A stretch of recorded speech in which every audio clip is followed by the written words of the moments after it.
Do most of BPI's products have a polishing operation? Oh, yes, most of them do. Yeah, but there's a few that don't require it. Very few. So what's the goal behind that? Is that, do those few not because they come out of the mold ready to go, or is it industry specific? Is it product specific? It could be a machine finished, or it could be just a rough trim of the gate. Okay. And stuff, and leave the surface as is. Okay. So I mean, sometimes the parts can be hidden and they, you don't see it, so nothing shows. Yeah, so it just becomes a form, fit, and function part rather than a high cosmetic visible to no end user. cosmetics to it. Okay. It's just Okay. make sure the function's all right on it. Okay.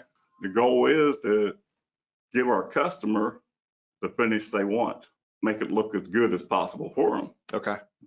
So it sounds like that can often depend on, you said customer requirements, but maybe industries that they're in, or yes, whether the part's visible or not visible to end user. Even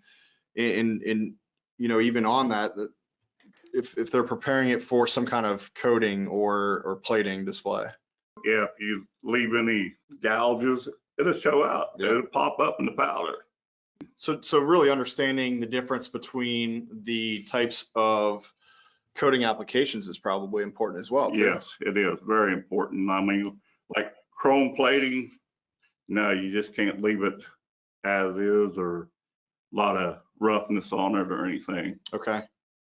So when you're polishing, really, it sounds like end customers' needs in mind and application in mind, but really understanding the type of metals is very important as well. Yes, it is. Okay.